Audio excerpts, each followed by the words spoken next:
Actually దాని అంటే ఈ టాపిక్ వచ్చింది కాబట్టి ఎస్పెషల్లీ యంగ్స్టర్స్ వాళ్ళు కన్ఫ్యూజ్ అవుతున్నారు అంటున్నాం కాబట్టి మై ఒపీనియన్ అండి మన టెక్స్ట్ బుక్స్లో ఉండాలి ఇది ఒక పేజ్ అండి సరిపోతుంది. హార్డ్లీ టేక్స్ ఒక పేజ్లో how do you take care of your oral cavity. Oral cavity అంటే మన గమ్స్, టంగ్, పళ్ళు, ఈ మూడు ఎలా అనేది ఒక పేజ్ కన్నా ఎక్కువ కూడా పట్టదండి.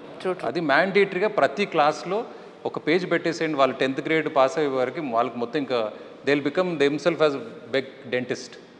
వాళ్ళు ఇంకా 10 మందికి హెల్ప్ చేస్తారు. సో నార్మల్గా జనరల్గా ఏమవుతుందంటే ఇప్పుడు ఇక్కడ తీసుకుంటే ఇది పన్ను వరుస, ఇది పై జా మనం ఇలా తీసుకుంటండి. చాలామంది ఏం చేస్తారు, ఇలా పెట్టి ఇలా ఇలా ఇలా గట్టిగా ఇలా చేయడం, కొందరు ఇలా ఇలా ఇలా ఇలా చేస్తారు. So that different versions to it. Simple, easy and better. మన గమ్స్ని, టీత్ని డ్యామేజ్ చేయొద్దు అంటే ఫస్ట్ మనం తీసుకునే brush should not be hard. మనం యంగ్ ఉన్నాం, ఎనాబిల్ బాగానే ఉందంటే మీడియం, మీ కంఫర్ట్ బట్టి. బట్ పర్సనల్గా నన్ను అడిగితే soft or extra soft. Soft or extra soft bristles మనకి ఇప్పుడు మార్కెట్లో అన్ని కంపెనీలు దొరుకుతున్నాయండి. సో దాన్ని ఇది ఇలా పెట్టుకున్న తర్వాత పై జా, ఇది పై వరుస మీరు చూసుకుంటే it is always away from the gums. ఇలా అండి. ఇలా చేసినప్పుడు ఏమవుతుందంటే మీరు డిపాజిట్స్ని బయటికి లాగుతున్నారు, సేమ్ టైం మళ్ళీ మీరు పుష్ చేస్తున్నారు. సో ఈ కాంట్రా ప్రెషర్స్ వల్ల ఏమవుతుంది, చిగుర్లు పైకి వెళ్ళిపోతాయి. సో బ్రష్ ఎప్పుడైనా it is away from the gums. అంటే ఈ పంటి మధ్యలో ఏదైతే సందులో ఇరుక్కొని ఉంటాయో ఇవి కిందికి మనం పుష్ చేసేస్తున్నాం. ఎట్ ద సేమ్ టైం ఈ mild bristles, soft bristles massaging effect లాగా అవుతాయి గమ్ మీద. సో చిగుర్లు పైకి వెళ్ళిపోకుండా ఉండిపోతాయి. At the same time deposits పైకి వస్తాయి.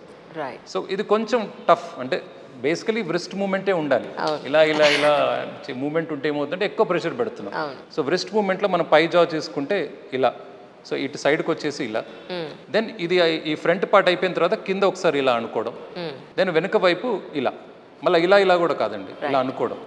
ఇది ఇనీషియల్గా ప్రాక్టీస్ చేసినప్పుడు కొంచెం టఫ్గా అనిపిస్తుంది, కానీ మీరు ఇలా పద్ధతిగా కరెక్ట్గా చేస్తే 1.5 minutes మీ బ్రషింగ్ అయిపోతుంది. మనం వీఆర్ వెరీ బిజీ కదండి. బ్రషింగ్ టైంలో మనం ఫోన్ పట్టుకుంటాం, పరిగెత్తు ఆఫీస్కి వెళ్ళాలా లేదా స్కూల్కి వెళ్ళినప్పుడు అప్పుడు గుర్తుకొచ్చి సడన్గా బ్రష్ చేస్తాం. ఎంత నెగ్లిజెన్సీ కదండి పళ్ళు అంటే మనకి. కొందరు మర్చిపోయి ఆఫీస్కి వెళ్ళిన తర్వాత పుక్లించి ఉమ్మేస్తారు ఏదో మీటింగ్ ఉందని మౌత్ వాష్ వాడి. సో ఐ థింక్ కొంచెం ఇది నెగ్లెక్ట్ చేయకూడదండి. నా ఉద్దేశంలో అంటే being a dentist, I should not say this but I'm saying dentistry is never expensive అండి. Negligency is expensive. అంటే అసలు ట్రీట్మెంట్ అవసరం లేని వాళ్ళు అవసరం లేదు, అందరికి ట్రీట్మెంట్స్ అవసరం లేదండి. మనం జాగ్రత్తగా ఉండి పళ్ళను జాగ్రత్తగా కాపాడుకుంటే అసలు you don't need expensive treatments. మీరు రెగ్యులర్గా బ్రష్ చేసుకోవడం, ఎవ్రీ 6 months రొటీన్ క్లీనింగ్ చేయించుకొని ఉంటే అసలు మనకు పుచ్చులనే రావు, గమ్ కండిషన్స్ బాగుంటాయి, దానివల్ల మీ బ్యాంక్ బ్యాలెన్స్ కూడా సేఫ్గా ఉంటుంది. నేను మొన్న అడగడం మర్చిపోయానండి, పిల్లలిద్దరిని చూసారు కదా, క్యావిటీస్ ఏం లేవు కదా? క్యావిటీస్ ఏం లేవు, థ్యాంక్ గాడ్. ఎందుకంటే ఆల్రెడీ తనకేమో జా సైజ్ చిన్నది ఉంది అని చెప్పి 4 పళ్ళు ఎప్పుడో పీకేశారు, బ్రెసెస్ వేసినప్పుడే పీకేశారు. సో ఇప్పుడు మళ్ళీ ఇంకేమన్నా పడే ఏంటనేది అడగడం మర్చిపోయా ఆ రోజు. మీ కిడ్స్ దే ఆర్ గుడ్ అండి, అంటే they are maintaining it quite well. కొంచెం అబ్బాయికి అదే ఎడ్యుకేట్ చేశారు, రెగ్యులర్ క్లీనింగ్ ఒకటి పెట్టుకుంటే సరిపోతుందని. But no cavities, I didn't see any cavity. That's nice, at least it's good news. True. మా నాన్నగారికి 70 ఏళ్ళండి, పళ్ళన్నీ ఊడిపోయాయి.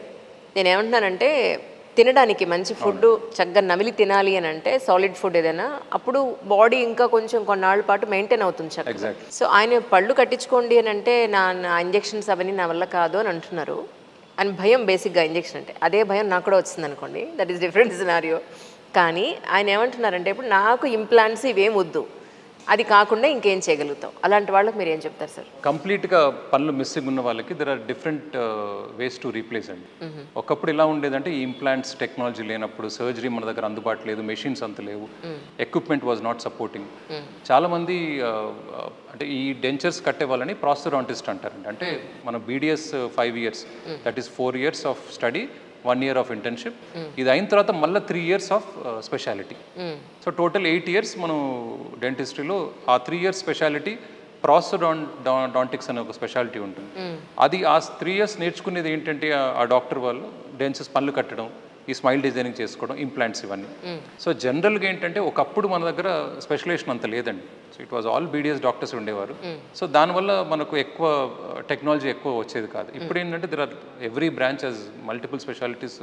ఎస్పెషల్లీ అర్బన్ ఏరియాస్లో చూస్తే చాలామంది అందుబాటులో ఉన్నారు మనకు.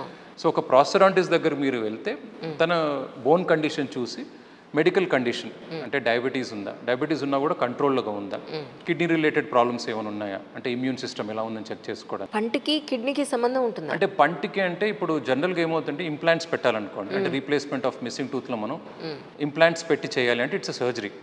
ఇంప్లాంట్ అనేది ఒక ఫారెన్ బాడీ మనం బోన్లో పెడుతున్నాం, కాకపోతే ఇట్స్ టైటానియం ఇంప్లాంట్స్, దానివల్ల మనకు రియాక్షన్ ఏం అవ్వదు. కానీ ఎనీ సర్జరీ ఒక నార్మల్గా మనం పన్ను ఎక్స్ట్రాక్షన్ చేసినా కూడా మన కిడ్నీ ఫంక్షన్ అనేది బాగుండాలండి. లేకపోతే ఏమవుతుందంటే మనం ఇచ్చే మెడిసిన్స్ వల్ల అది పనిచేయదు. సో మనకు ఎప్పుడైతే ఇమ్యూనిటీ సరిగ్గా పనిచేయదో ఇన్ఫెక్షన్స్ అయిపోతాయి. సింపుల్ ఎక్స్ట్రాక్షన్ కూడా ఇన్ఫెక్షన్ లాగా అవుతుంది. సో జనరల్గా ఎప్పుడైతే మనం ఇంప్లాంట్ పేషెంట్ని సెలెక్ట్ చేసుకుంటామో వారి మెడికల్ రిపోర్ట్స్ చూసి సిస్టమిక్ కండిషన్స్ అన్నీ నార్మల్గా ఉన్నాయి, డయాబెటీస్ ఉన్నా కూడా కంట్రోల్గా ఉంటే అబ్సల్యూట్లీ నార్మల్. కొత్త స్టడీస్ అయితే నాన్ డయాబెటిక్ పేషెంట్కి కంట్రోల్ డయాబెటిక్ పేషెంట్కి the difference is only 0.3%. So ఈ కండిషన్స్ అన్ని పారామీటర్స్ నార్మల్గా ఉంటే it is just like a normal routine procedure. ఇప్పుడు మీ క్వశ్చన్కి వస్తే డిఫరెంట్ మెథడ్స్ ఉన్నాయండి. ఒకటేమో పళ్ళ డెంచర్స్ కట్టుకోవడం, అంటే పైన కింద పళ్ళు వరుస తీసి పెట్టుకునేది డెంచర్స్, పళ్ళ సెట్ అండి. ఓకే.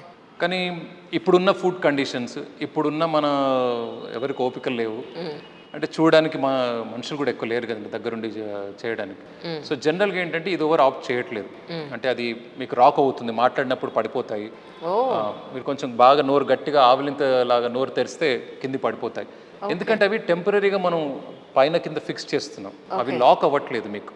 అంటే మనం డెంచర్స్ మ్యానుఫ్యాక్చర్ చేసిన తర్వాత మన సలైవా ఏదైతే ఉందో ఆ లేయర్ చిగుర్లని దీనికి మధ్యలో మీడియం లాగా యాక్ట్ చేసి పట్టుకుంటాయండి డెంచర్స్ అక్కడ.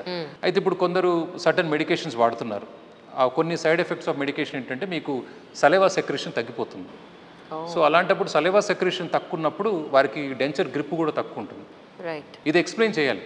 ఇప్పుడు చాలామంది ఏమని వస్తారంటే నేను డెంచర్స్ కట్టించుకుంటున్నాను, నా ఫ్రెండ్ నా వాళ్ళకి డెంచర్స్ బాగా గట్టిగా పట్టుకున్నాయి, నాకు ఎందుకు పట్టుకోవట్లేదు అని. ప్రతి మనిషి ఒకటి కాదు కదండి, ఈ రకరకాల ఫ్యాక్టర్స్ ఉంటాయి. కొందరికి ఏంటంటే చిగుర్లు చాలా ఈ చెంపలు ఇవన్నీ చాలా గట్టిగా ఉండడం వల్ల అవి డెంచర్స్ని తొందరగా పుష్ చేస్తాయి, అదొక కండిషన్ అవ్వచ్చు. ఇంకోటి ఏంటంటే చాలా జాస్ అరిగిపోయి బోన్స్ బాగా చిన్నగా అవుతాయి. సో అలాంటి వాళ్ళ డెంచర్స్ పెట్టుకున్నప్పుడు ఏంటంటే వెళ్ళి చిగుర్లు షూ బైట్ లాగా మనకు డెంచర్స్ బైట్స్ అవుతాయి. So there are multiple reasons. కాకపోతే సింపుల్ మెథడ్ ఏంటి, నాకు సర్జరీ ఏమొద్దు అని అనుకుంటే ఈ డెంచర్స్ పెట్టుకోవడం. కాకపోతే dentures are not very comfortable, ఒక మాదిరిగా they will help you but not very comfortable. ఇంకా నెక్స్ట్ నాకు తీసి పెట్టకుండా పర్మనెంట్గా న్యాచురల్ టూత్ లాగానే అన్నీ తినగలగాలి అని అనుకుంటే ఇంప్లాంట్స్ పెట్టి చేసుకోండి. ఇంప్లాంట్స్ పెట్టాలంటే మనం బోన్ కండిషన్ స్కాన్స్ ఎక్స్రేస్ అవి చూసి బోన్ కండిషన్ బాగుంటే ఇంప్లాంట్స్ చేసుకోవచ్చు. సో బోన్ కండిషన్ బాగుండకపోతే ఇంప్లాంట్స్ పెట్టే అవకాశం లేదు. ఎస్, ఎందుకంటే ఇంప్లాంట్ మనం పెట్టేది బోన్లోనే కదండి. సో ఈ ఇప్పుడు ఎవరు మీరు చూసినా కూడా న్యూ జనరేషన్ డెంటిస్ట్ అవేర్నెస్ ఎలా క్రియేట్ చేస్తారంటే మీరు చిన్నప్పటి నుంచి బోన్ని బాగా మెయింటైన్ చేసుకోండి. ఓకే ఫైన్, మీరు పనులను పాడు చేసుకున్నారు, అట్లీస్ట్ ఆ పనుల దగ్గర కాపేసి బోన్ని పాడవకూడదు. రేపు మీరు ఇంప్లాంట్ పెట్టుదాం అనుకుంటే అక్కడ బోన్ లేకుంటే అది కూడా ఆపర్చునిటీ ఉండదు మీకు రీప్లేస్మెంట్ చేయడానికి. సో చిగుర్లు బోన్ ఇన్ఫెక్షన్ ఎక్కడి నుంచి వస్తుందంటే చిగురు నుంచి. సో చిగుర్లను గట్టిగా పెట్టుకుంటే దాని చుట్టూ ఉండే బోన్ కూడా గట్టిగానే ఉంటుంది.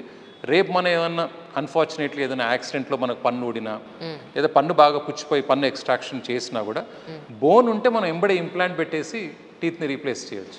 ఇంప్లాంట్ పెట్టేస్తే బోన్ అక్కడ అయిపోతుంది. ఎప్పుడైతే మనం స్టిమ్యులేషన్ అంటే న్యాచురల్ హెల్దీ టూత్ లేదు, అక్కడ ఇంప్లాంట్ లేదు అంటే బోన్ మిల్లి అరిగిపోతుంది.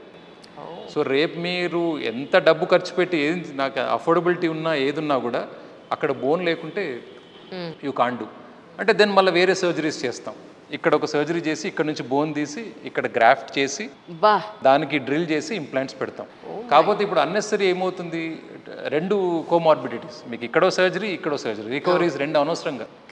సో ఈ అవేర్నెస్ చాలా ఉండాలండి. సో నా దగ్గరకు వచ్చే పేషెంట్స్ కూడా నేను ఏం చెప్తానంటే మీరు ఎంత ఏది చేసినా కూడా మీరు ట్రీట్మెంట్ ఇప్పుడు చేసుకున్నా తర్వాత చేసుకున్నా నా దగ్గర చేసుకోపోయినా కూడా ఎడ్యుకేషన్ ఎలా ఇస్తానంటే గమ్ కండిషన్ని బాగా పెట్టుకోండి.